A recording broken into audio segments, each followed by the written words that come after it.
रचा बिचारी, तुम्हारे जैसा कोई पुरुष नहीं और मेरे जैसा कोई स्त्री नहीं, संजोग कितना अच्छा है, चलो हम दोनों विवाह कर लेते हैं। शूर्पणखा के नाक और कान को लक्ष्मण भैया काट करके वहां से विदा किए। शूर्पणखा आई लंका, लंका में आकर के रावण को सूचना दिया और इधर रावण आकर के जानकी जी का हरण कर लिया।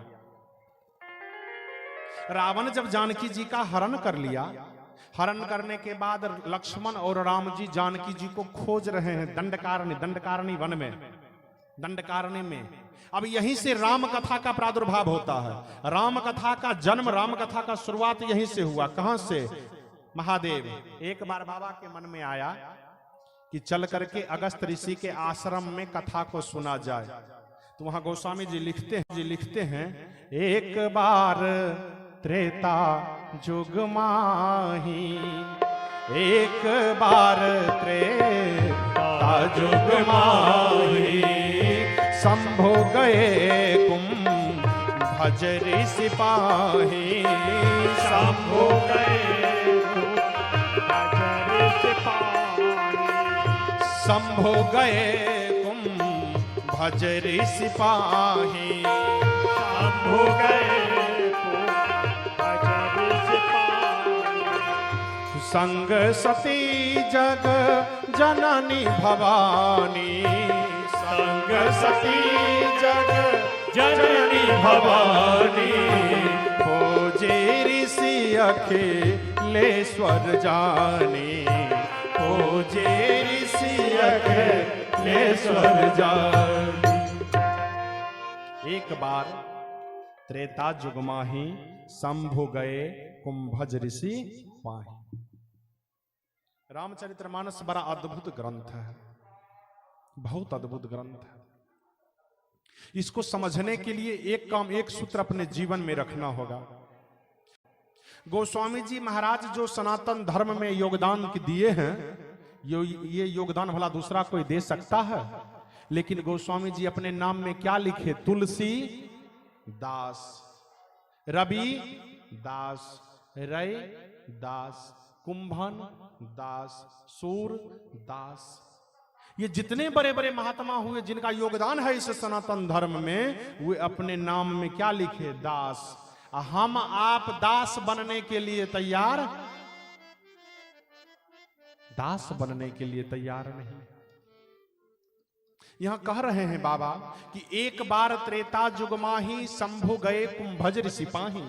कितना अद्भुत बात है, सो देखिए। एक समय त्रेता युग में शंभु मतलब समुद्र, और कुंभज मतलब घड़ा। शंभु मतलब समुद्र और कुंभज मतलब घड़ा। समुद्र आ रहा है कथा सुनने के लिए घड़ा के पास। किसी ने शिवजी से पूछा कि बाबा आप जो शंभु बन करके गए कथा सुनने के लिए, तो आप तो महादेव बन करके भी तो कथा सुनते थे। शिवजी कहते हैं नहीं, दुनिया वाले को, लोगों को हम ये बताना चाहते हैं कि तुम भले ही ज्ञान में समुद्र हो और कथा गाने वाला वक्ता भले ही तुमसे कम ज्ञान का हो, अल्प बुद्धि का हो, फिर भी वक्ता के प्रति श्रोता का महत्व बुद्धि होनी चाहिए। इसलिए हम 2 अक्षर का नाम लेकर के जा रहे हैं। शंभु में 2 अक्षर और कुंभज में 3 अक्षर। अगर भौगोलिक दृष्टि से विचार कीजिएगा तो शिवजी रहते हैं उत्तराखंड में, अगस्त ऋषि रहते हैं दक्षिण भारत में। शिवजी इतना ऊंचाई से आ रहे हैं, इतना नीचे कथा सुनने के लिए दक्षिण भारत। क्यों? क्योंकि शिवजी ये बताना चाहते हैं कि जीवन में भले ही तुम मेरे जैसे प्रधानमंत्री के कुर्सी पर बैठो, राष्ट्रपति के कुर्सी पर बैठो, लेकिन अगर भगवान का कथा सुनने का अवसर मिले, मौका मिले, तो जैसे हम उत्तराखंड से दक्षिण भारत आ गए कथा सुनने के लिए, उसी तरह तुम भी अपने जीवन में राष्ट्रपति और प्रधानमंत्री के कुर्सी को छोड़ करके नीचे बैठ करके कथा सुनो, नीचे बैठ कर, तब बात समझ में। शिवजी कहते हैं अपने श्रीमती जी से, सती से, कि देवी आप भी चलिए कथा सुनने के लिए। सती मैया बोली हम अकेले नहीं जाएंगे। तो बाबा कहते हैं तो किसको लेकर के जाइएगा? सती मैया अकेले नहीं गई, संग सती जग जननी भवानी। इनके पास कुर्सी का जितना पावर था सब पावर लेकर के गए कथा सुनने के लिए। फल क्या मिला? सती मैया के समझ में कुछ नहीं आया। आपके भी मन में होगा कि हम प्राइम मिनिस्टर हैं, हम प्रधानमंत्री हैं, हम मुखिया हैं। महाराज मुखिया बनकर के यहां बैठिएगा, कथा समझ में नहीं आएगी। प्रधानमंत्री बनकर के बैठिएगा, कथा समझ में,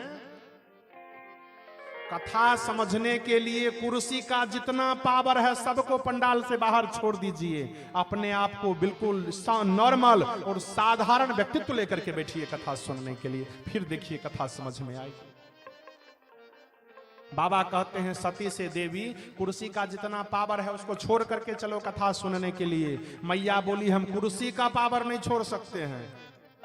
बाबा पति महाराज अगर छथि डीएम तो पति महाराज कम पावर में आ हुनकर श्रीमती जी हुनका से 4 गुना बेसी पावर में। हमार घर वाला कलेक्टर है। शिव जी समुद्र है ज्ञान का, शिव जी को कोई मत नहीं है, लेकिन सती मैया अपना सब पावर लेकर के गई कथा सुनने के लिए। परिणाम क्या मिला? मैया के समझ में कथा नहीं आया। अगस्त ऋषि के आश्रम से जब महादेव कथा सुन करके चले, दंडकारण्य में राम जी सीता के वियोग में सीता जी को ढूंढ रहे थे। राम जी का महत्वपूर्ण नरलीला चल रहा था। बाबा राम जी को देख करके कहते हैं, हे सच्चिदानंद जग पावन, हे सच्चिदानंद जग पावन, हस कहीं चला मनोज नसाबन। हे सच्चिदानंद, हम आपको प्रणाम करते हैं, मेरे प्रणाम को स्वीकार कीजिए। शिव जी राम जी को देख करके प्रणाम करते हैं तो सती प्रश्न करती है कि आप किनको प्रणाम कर रहे हो? बाबा कहते हैं देवी सती, अभी अभी जो अगस्त ऋषि के आश्रम में राम जी का कथा सुने हैं, राम जी का लीला चल रहा है, राम जी को प्रणाम करो। सती मैया कहती हैं हम प्रणाम नहीं करेंगे, हम राम जी का परीक्षण करेंगे। शिव जी कहते हैं देवी, जीवन में भूल करके 5 का परीक्षण कभी नहीं करना चाहिए। जीवन में भूल करके भी 5 का परीक्षा कभी नहीं करना चाहिए। अपने से श्रेष्ठ की, भगवंत की, इष्ट की, मंत्र की और संत की भूल करके परीक्षा, इन 5 के ऊपर आंख बंद करके विश्वास करना चाहिए। देवी तुम कहते हो भगवान का परीक्षा करेंगे, अगर परीक्षा करोगे तो जीवन की कुशलता बिगड़ जाएगी। लेकिन सती मैया कहती है नहीं, हम इनका परीक्षण करेंगे, क्योंकि आप कहते हो हे सच्चिदानंद जग पावन, राम अगर सत्य हैं तो हम इनको असत्य मारीच के पीछे दौड़ते देखे हैं।